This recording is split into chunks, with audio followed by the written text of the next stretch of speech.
Resni waan tokko gochuun dadhabne. Isin afootu walii jennaan aadaa keenya kun jabaan akkamiitu iyyuu namni fuuldura dhaabbannaan afootu jedhamee fi jennaan ta'a aadaa keenya kun. Isaaqoo hayyee Isaaqoo Mubaarik abdii keetaatu hundumti pirezidaantii maammee akkuma sana kiyyumaa obboleewwan keenya sirratti nu dhaggeeffachaa jirtan hundi keessanuu. Kanaa oliyyuu jechuudha isinii galee wanti keenyaa waan arrabaa waa hunda godhamee wanti hundi dhumatee jira jechuudha. Still nan jira nama lubbuudhaan jechuudha. Alhamdulillahi rabbil alamin. Akkuma kaleessaatti jira. Waan tokko wanti irraa irratti hin jiru. Isiniif galaa jira miti. Jecha nama tokkooti miti miliyoonni tokko biliyoonni osoo wantoota fedhan irratti jedhe anaa miti ergamaa rabbiitu namni waa jedhaa oola miti. Kanaafuu waan nama tokkoodha. Isinis ilma namaati anis ilma namaati. Kabaja keessan dhabee akka hin taane. Akka seera Oromootti dhugaa jirtu kana naaf hubadhaa jedhee jennaan erga tariitii dirqama dhiisiiti nu kabajiiti seera rabbiitiif jedhi afootu jedhi jettan miti. Ani rabbiif ergamaa isaatiif jedhee eenyuunu jechuudha nama natti balleessee jedhe hunda isaatu jechuudha afootu jedheen jira akka ilma namaa tokkooti akka ilma musliimaa tokkootti keessa immoo waan rabbiin haa murteessu jedheera galatooma kara wanti nan gamtooti jechuudha keessa fudhannee deemna ammatti abbaan gidda kursine no lan kursine Anggafi kabar kan wali taraa jiru abbaa giddiitiif Muhammad al-Jaziraati koy Mubaarik dhaabbadhu seeraan beekna jaarsummaas teenyeerra yoo amma dhiisne jenne kan wali taraarsaa jiru abbaa giddiitiif Muhammad al-Jaziraati. Amma Muhammad al-Jaziraa nama hundaaf afootu jetteettaa afootu kan kee taqabballeera. Sababni isaa nusitti balleessineerra nu hundaa'uma afootu nu jedhisiin jedhaa turre. Afootu kan kee arganneerra. Akka obboleessaa akka hiriyaa tokkotti waan hafe wajjin dubbanna jenne. Abbaa giddiitiin isa walitti mufattanii jettan kana afootu nu jetteettaa gaaffiin keenya. Yaa jaarsaa gurra lama dhageessumoo? Nama amma wananatti kufates natti mu nama hojjises hundaafuu rabbii rasulii daa'ee afootu lillaa jedheera. Abbaa giddi niitii bara. Malkaa itti dubbatti jala deemita. Abbaa giddi. Abbaa giddi nu bara. Dhagaan jira. Nu guddisaa abbaa giddi. Abbaa giddi nu guddisaa. Nama guddisaa. Isinoo maal jettan? Erga isin jettanii eenyunu hangama kootiin jalqaban jedhan jalqaba gama kootiin anafuutu jedheera. Gama kootiin ammas nu jedha. Ammas afuutu jedheera. Makiinaa ofaara waan ta'eef hin guddisinaa. Rabbi afuuf siniif jedhu maanguddoo ta'aati keessa ta'a maanguddoo. Nambe kan sammuu keetiin of hin madaalu fakkeenyaa anisuma dhugumaa kabajan guddaa siif qabuudha kun immoo kan ka'ee jira. Isin caallee osoo hin taane akka hiriyaa tokkootti akka nama walitti araaramuu keessan fedhuu tokkotti dhaabbataa jirra malee isin hubanna isin hubachuu dhiisneetii miti. Namni tokko waan garaasaa keessa jiru yoo baafate himateen ala qulqullaa'uu dhiisuu danda'a. Kaayyoo kan keenya immoo hin beektu kaayyoon kan keenya ni guddaan maalirraan akka ta'e. Badii keenyas dhiifama sin gaafanneerraa kan akka jaarsaatti osoo hin taane akka hiriyaatti akka nama walitti siqu tokkootti waan garaa keessan keessatti hafte. Dubbatu fedhee sangama kootiin jechuudha. Sinii galee wallahi isa dhugaan isiniin jedha. Haqni jaalalaa haqni obbolummaa haa dubbatu jedheen callisee dhiisa. Hammeenyaaf haa ta'u gaariidhaaf waan hin godhe jechuudha sinii galee. Lakkii ammoo waan kana hanga dandeenyu nuti dhaggeeffannee waan jiru kana haa hubatu namni kan jettanu yoo ta'e haa dubbannu jedhee jennaan yaada kiyya faallessuudhaaf kaatanii dhaabatan hundi keessaniyyuu.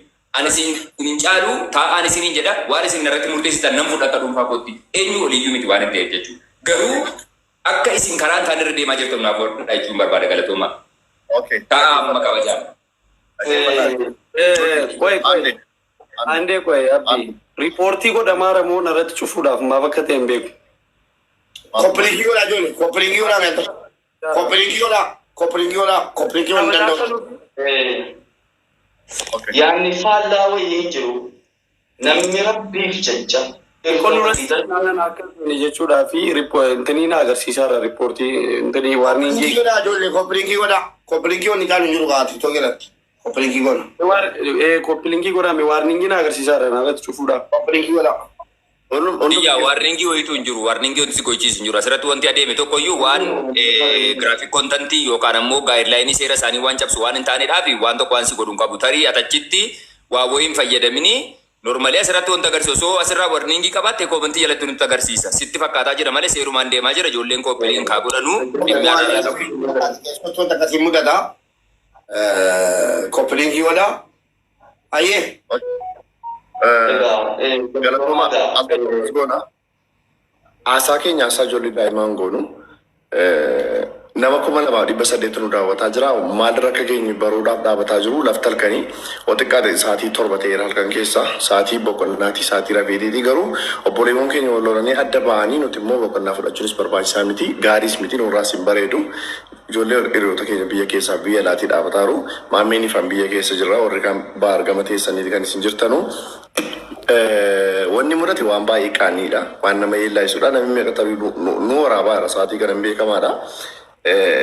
Maammee subachuu danda'u qabna. Obviously waan beekamu qabu. Maaliif yeroo jaarsummaan dubbatamu puush goonee garaa isaa keessaa akka inni dhiifaman goone gochuus dirqama hin qabnu. Maaliif waan barbaachisaa ta'e walitti himnee walii qulqulloofnee yoo deemne garaadhaa araaramuu danda'a. Baay'ee waan haqqii tokko isinitti himuun barbaadan. Namni garaadhaa wal jaallatu namni wal jaallatu yeroo wal lolu walitti deebisanii araarsuun baay'ee ulfaataadha. Waan beekamaan hundumti keessan hin beektu waan ta'eef. Yoo araarame nama damboo nama wal lolee araarame baay'ee isaanii beekna hiriyaa yeroo dheeraa ta'e itti fufa.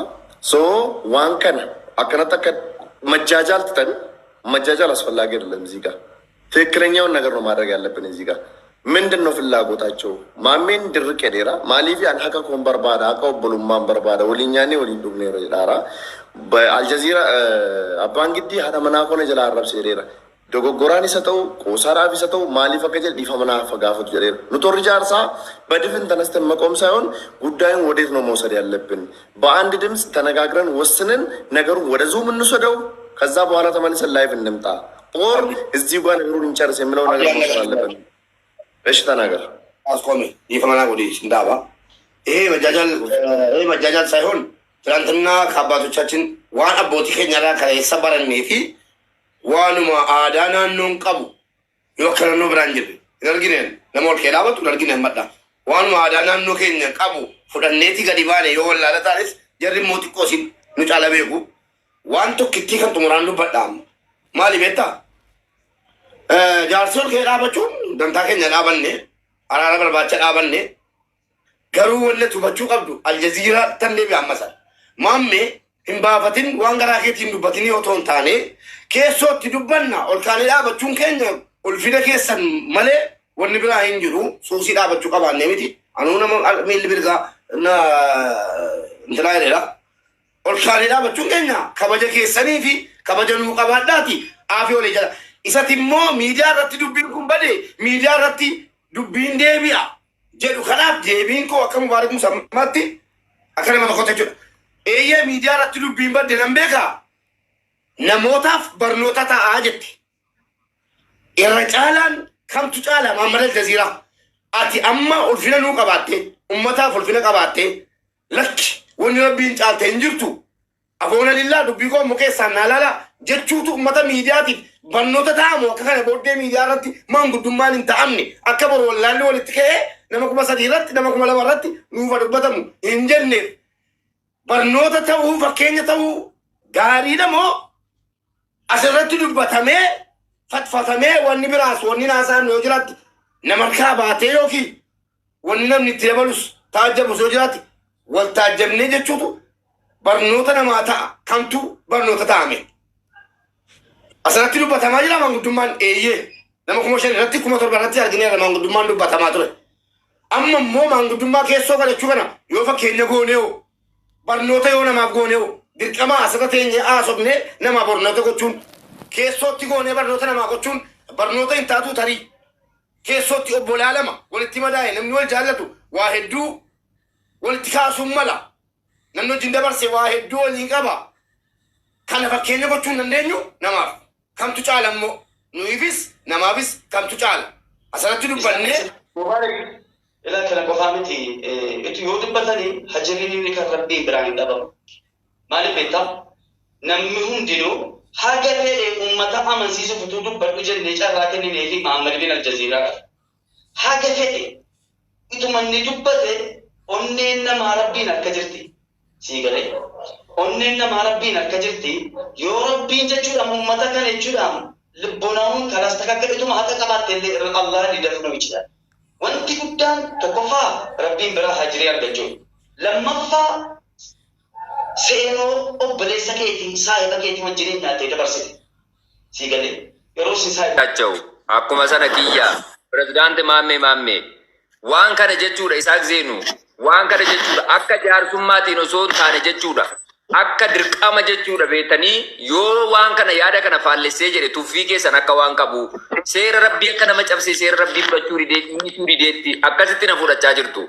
Seeri rabbii seerri Oromoos immoo akkas jedhe yoo ta'e wallaahi nama 2700 daawwachaa jira. Isaan haa murteessanu. Isiniif garaa jira miti. Yoo immoo akka ilmoo namaatti teenyee kaane dubbannee waan kana irra keenyee namni irraa habaratu dhiifamni hin godhama. Isa kan jettanutti yoo ta'e jedhe seeraan teessaniiti waan kana nu gaafachuu kan qabdanu. Kaanii dhaabachuutti murteessitanii jettan akka waan nama tuffadhu wayii akka waan nama of guddisuu wayiitti isiniif garaa jira miti. Haqa koo kana naa argaa jedheen isinitti kennadhee jedhe jaarsa taatanii erga fuuldura keenya keessatti jarjartanii miira keessa galtanii kaatanii dhaabbachuu miti of kolchaati akkasii miti wallaahi yoo dogoggora jiraadhe koomantii jalatti natti murame seera ilmoo namaa yoo ta'e jedhe jechuudha isinii galee dirqama immoo yoo jettanii jettan isinii olii miti waan ta'eef isinin xiqqeessu waan isin jettan nan fudhadhaa jedhee sila dubbadhe irra deddeebi'ee dubbachuu ta'a waan ta'eef jechuudha. Muufadhu gaa. Mee Mahammadi obbo Abbaa Giddii dubbadhaani. Mee naan isaa tokko jaarsoliin fadhiis. Abbaa Giddii nuyitii banadhaa. Mee ulfinni kan rabbiin ulfina isiniif haa kennu. Jara sanyii maatii uummata jaalala Abbaa Giddii fadhiis gabaabsi. Warri dhaabbattan ta'a jalqaba. An furadhee duruun furadhee an jalqaba goe galamuun furadhee gama kootii akka kootii garuu hiriyaa taatee fakkeenyaaf ati pirezidaant Maammees ta'ii Mubaarakis ta'e eenyullee gaafa fuutu ጓደኛን yookiin riyaan kee maal si godha? Sigalee misiroo baadhattee mana galfatta yoollee diddee buttee fi galchita kabaja qabdi jechuu misiroon haqa qabdi jechuu. Sigalee yoo sallee gochuu baate obboleessa kooti jedhee wal barsiisee isa wajjin waa hedduu waliin mari'achaa turre even jimmaa deemtee eegtee niikaa nuuyita jenne. Namni immoo viidiyoo edit godhaa edit gochuu danda'a. Garuu gaafa waan afaa keetii bahee edit godhanii guddisanii fidu malee lafaa kaasanii akka qixxaa tolchanii fidan jechi bahee ni jira. Kanaa jennaan kan koo rakkoon qabu hangama kootiin aan qulqullu idduun jaalladhaan isa. Afii jechuu akkam jabaate re. Isa rabseera isa tuqeera isa darbeera. Afurii salaatuun jiruufi guddaan